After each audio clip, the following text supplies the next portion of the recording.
ఇప్పుడు 2 ప్రశ్నలు అడిగినారు. 2 దాన్లకు సమాధానం మొదటది అడిగారు బ్రహ్మనాయుడు గారు. రెండోది ఇది అడిగారు. దేనికి చెప్పమంటారు చెప్పండి.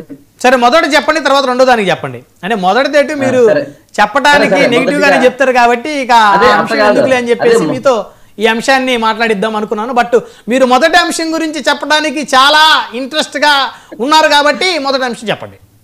అట్లా కాదు, అంటే మంచి ఇష్యూ కదా, దాన్ని మాట్లాడకపోతే ఎలా అని నాకు కొంచెం ఇది అనిపించింది. యా ప్లీజ్ మాట్లాడండి. ఇప్పుడు పవన్ కళ్యాణ్ గారు శ్రీకృష్ణదేవరాయలు గారు ఇద్దరికి పోలికే లేదు. అంటే నక్కకు నాగలోకానికి ఉన్నంత డిఫరెన్స్ ఉందన్నమాట. ఇక్కడ బాగా ఆలోచిస్తే శ్రీకృష్ణదేవరాయలు గారు చక్రవర్తి, పవన్ కళ్యాణ్ గారు కనీసం సామంత రాజు కూడా కాదు, ఒక డిప్యూటీ సీఎం లేక ఒక మంత్రి అంతే. శ్రీకృష్ణదేవరాయలు ఒక మాట ఒక బాట, కానీ ఇక్కడ పవన్ కళ్యాణ్ గారు సభకు ఒక మాట. ఏమండి, ఆయన పాలనలో సాహిత్యం, కళలు, శిల్పకళ, తెలుగు సాహిత్యం అభివృద్ధి చెందాయి. కానీ ఈయన పాలనలో అరాచక పాలన, డైవర్షన్ పాలిటిక్స్, అబద్ధాలు జరుగుతున్నాయి.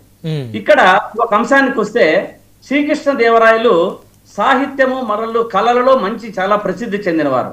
ఇక్కడ బూతు సాహిత్యం జరుగుతుంది పవన్ కళ్యాణ్ గారి హయాంలో. వాస్తు శిల్పము ఇక్కడ లేదు. ఆర్థికాభివృద్ధి జరిగింది శ్రీకృష్ణదేవరాయల కాలంలో. ఇక్కడ అప్పుల ఊబులేకి తిరిగిపోయింది రాష్ట్రం, అప్పుల ఊబే. ఆర్థిక సైనిక విజయాలు అక్కడ శ్రీకృష్ణదేవరాయల కాలంలో. ఇక్కడ జన సైనికులకు మొండి చేయి. మళ్ళీ వచ్చి ధర్మబద్ధ పాలన శ్రీకృష్ణదేవరాయల కాలంలో. ఇక్కడ ఈ కూటమి ప్రభుత్వంలో అధర్మ పాలన రాజ్యం ఏలుతా ఉంది. శ్రీకృష్ణదేవరాయలు గారు దాదాపు 1509 నుండి 1529 వరకు ఆయన పరిపాలించారు. అదే విధంగా ఆ పరిపాలనలో 20 సంవత్సరంలో పరిపాలించారు.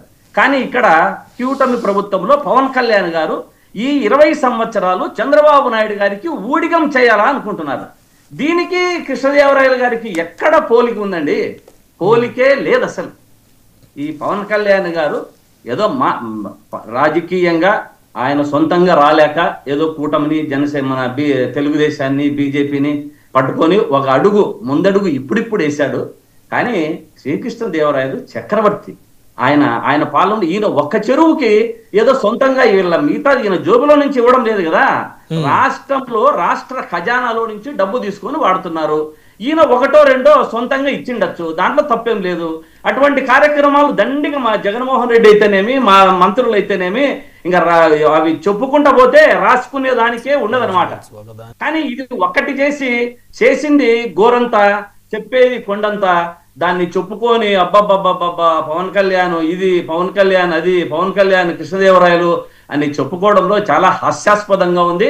కాకపోతే ఇంకొక మాట వింటే కూడా, అంటే ఇప్పుడు ఈ మధ్య కాలంలో ట్రెండింగ్ లో ఉన్న వీడియో అనమాట. పవన్ కళ్యాణ్ గారు వాళ్ళ ఒక్క మాట మీద నిలబడే మనిషి కాదు, శ్రీకృష్ణదేవరాయలు గారు ఒక్క మాట మీద నిలబడే మనిషి.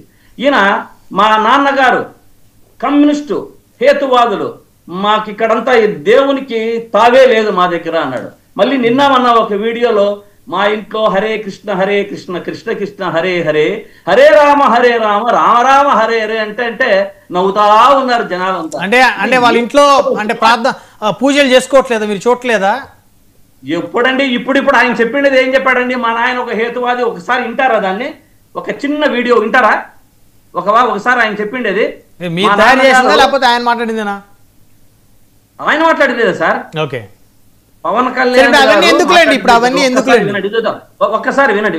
అవన్నీ ఎందుకులే ఇప్పుడు. మా నాన్న కమ్యూనిస్ట్ సభ్యుడు, మా నాన్న మా పెదనాన్న ఇద్దరు. మా నాన్న ఎలాంటి వాడు అంటే, మా నాయనమ్మ దీపారాధన వెలిగిస్తే దీపారాధన సిగరెట్ వెలిగించిన దేవుడు లేడు దెయ్యం లేదనే వ్యక్తి మా నాన్న. వీళ్ళందరి మీద వారెంట్ లిస్ట్ వచ్చి షూట్ ఎట్ సైట్ ఆర్డర్స్ పెడితే మా నాన్న మా పెద్దనాన్న అందరూ, ఒక ఆయన మిలిటరీకి వెళ్ళిపోయి ఇంకొక ఆయన అండర్ గ్రౌండ్ కి వెళ్ళిపోయి తర్వాత ఇప్పుడు పోలీస్ కానిస్టేబుల్ ఉద్యోగం చేయాలి మా నాన్న. I come from a family of great Bhaktas. My father was a great devotee of Hanuman. Maybe because of Hanuman, I think I was called here. And all through my childhood, the Taraka mantra, Hare Rama, Hare Krishna, Krishna Krishna, Hare Hare, Hare Rama, Rama Rama, Hare Hare.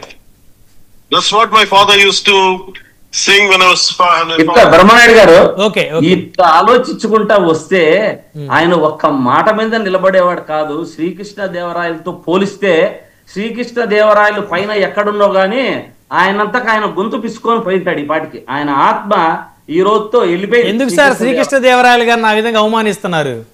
అవునండి, ఆ విధంగా అవును. ఇప్పుడు ఈయనను పోలిస్తే ఇంకా ఆయనకి ఏమన్నా ఉందండి? మీరు శ్రీకృష్ణదేవరాయలు తిరుమల తిరుపతి దేవస్థానాన్ని గాని, ఎన్ని తమిళనాడులో దేవస్థానాలు గాని, ఎన్ని రాష్ట్రం దేశమంతా చేసిన వ్యక్తి. ఇదేదో ఆయన కాన్స్టిట్యూన్సీలో చేసుకుంటే దాన్ని గొప్పగా పొగిడితే ఏముందండి? జనసేన ఆలోచించుకోవాలి. చెప్పితే నవ్వుతారు సార్. వినండి, జనసైనికులు మీరు చెబుతూ ఉంటే ఆయన చెప్పే దాంతోనే నవ్వుతా ఉన్నారు. ఇంకా మీరు చెప్పితే